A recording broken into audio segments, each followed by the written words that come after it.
The Big Secret Society is a Black Skulls and Bones organization. Why was Kobe Bryant a target? Kobe Bryant and the Luciferian Project completed what I believe one of the greatest global cover-ups in history.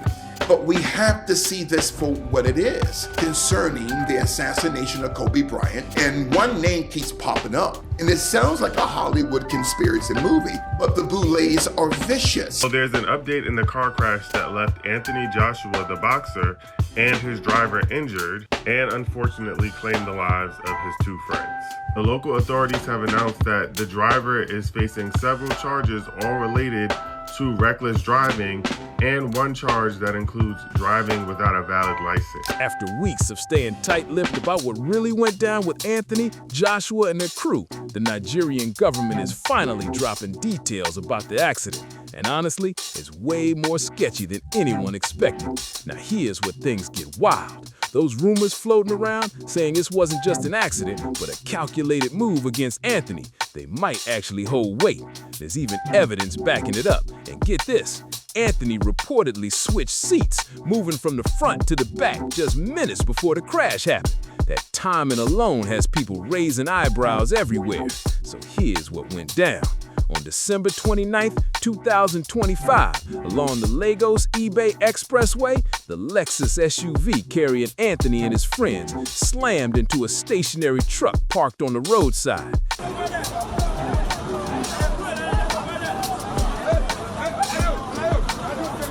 And they ran into that vehicle, which was definitely because of the overspeeding. I didn't been doing no overspeeding, probably that wouldn't have been that fast. Anthony walked away with minor injuries and was pulled out by locals, but sadly, it didn't end the same way for his friends Sagami and Latif I.O. At first, everyone brushed this off as a tragic accident, but the moment investigators stepped in, a flood of hidden details started coming out, and none of it looked normal. The biggest red flag right away was the driver that day, Kayo Day, whose past quickly raised serious concerns. After the crash, Kayo Day was hit with multiple charges, including causing death by dangerous driving, reckless and negligent driving, driving without proper care, and even driving without a valid license at all. He was granted bail, but somehow still stayed in custody, which only made people side-eye the whole situation even harder. Joshua was not supposed to make it out of that car crash. That car crash was absolutely done to end his life. That was deliberately done. But when things like that are deliberately done, there have to be other people involved, other casualties involved to make it look like an accident. That wasn't no damn accident. Now, I personally don't feel like Jake Paul had anything to do with it because I feel like this whole thing is bigger than him. It's higher than him, you know what I'm saying? But of course, that's always a possibility. He could have something to do with it. That's possible. But I personally feel like it was the elites, specifically the elites that bet on that boxing match because everyone was also not supposed to win that boxing match. That's when suspicion really exploded. Folks started realizing this wasn't just bad luck, it felt planned. And just when it seemed like the story couldn't get darker, Anthony's driver's lawyer dropped a massive plot twist. According to the lawyer, Anthony switched seats from the front to the back shortly before the crash. He swapped with Latif, the same person who took the worst impact when the collision happened. The front of the SUV was completely destroyed, while the back stayed mostly untouched, and that single seat change may have saved Anthony's life. It's honestly shocking that the driver even survived this crash, because under normal conditions, people are saying he wouldn't have made it out alive at all. Jake Paul was. Anthony Joshua is doing a lot of things that Anthony Joshua should not be doing, so there are attacks on his life right now because he is going against the grain. Anthony Joshua is not falling in line and listening the way he is supposed to, so they are trying to kill him. They being, y'all know. Another thing, I recently ended up on CIA Talk, don't know how, but I've been watching interviews of members of the CIA telling us the things that they can tell us, right? One of the interviews that I watched, this man, I kid y'all not, this man says that the CIA has the capability of hacking your car. They have the technology to hack your car. The lawyer stepped up and made it clear, saying, "My client has pleaded not guilty, and what happened was an accident." He also added that he hasn't fully spoken to him yet, but claimed the driver insists the brakes did not work at the time of the crash. The lawyer went on to explain how the trip started in Lagos. And at first, Anthony was sitting in the front seat, but according to him, the driver asked Anthony to move because he's a big guy and was blocking the wing mirror. So Anthony switched and sat behind the driver while Latif moved up front. From what's being said, that seat swap changed everything. And here's the part that really set people off. When the lawyer mentioned the brakes failing, it sent the rumor mill into overdrive. Some people are saying this wasn't just bad luck at all. They claim Anthony upset powerful figures after going off script during his fight with Jake Paul. Others even brought up comparisons to Kobe Bryant's tragic crash, with people claiming that situation was also tampered with, though nothing like that has been officially confirmed.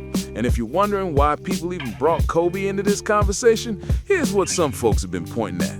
Months before his tragic crash, Kobe reportedly won a lawsuit against a major pharmaceutical company.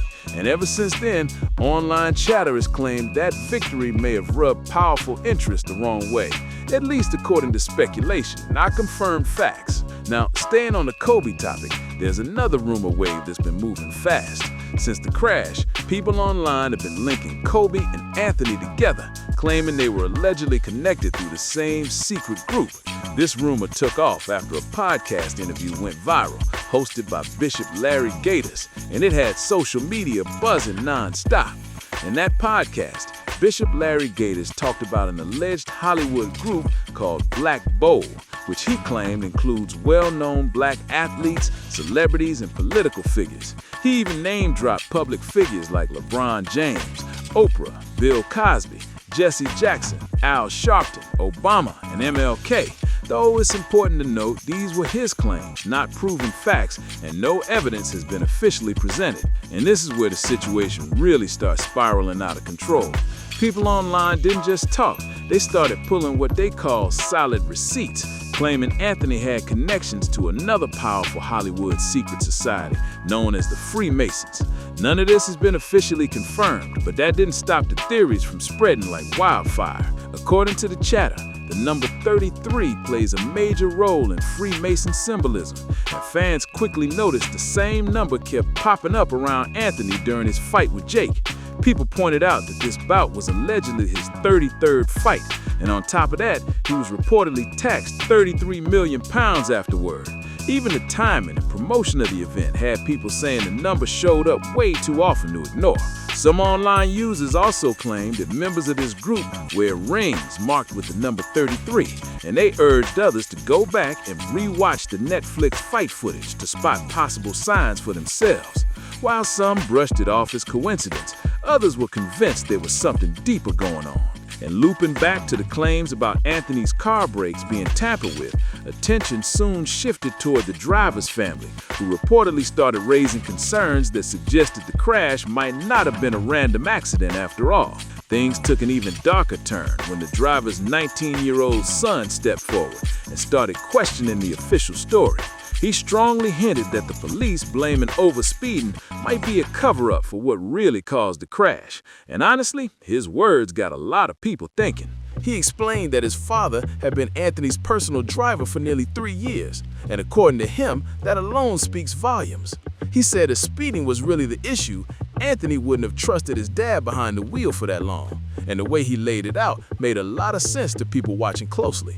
The son said clearly, Dad is not a fast driver, stressing that his father always followed the speed limit. He claimed the real problem started when the brakes suddenly failed. According to him, he was pushing the pedal, but nothing was happening.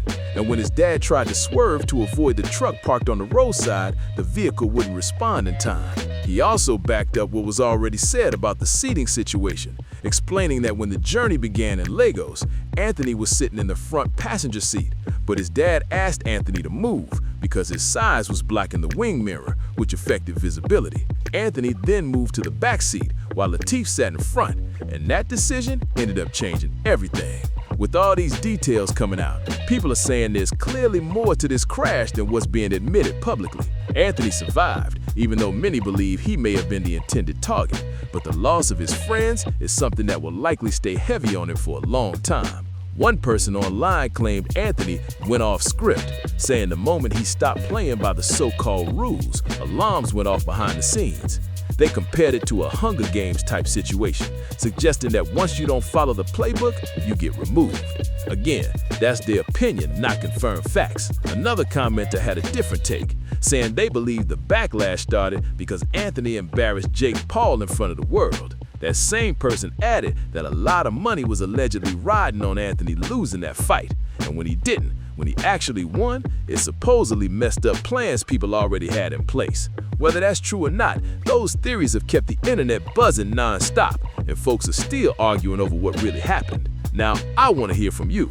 What do you think about the tragic accident Anthony survived? Do you believe this was just a terrible series of events, or do you think there was something more calculated behind it? Drop your thoughts in the comments below.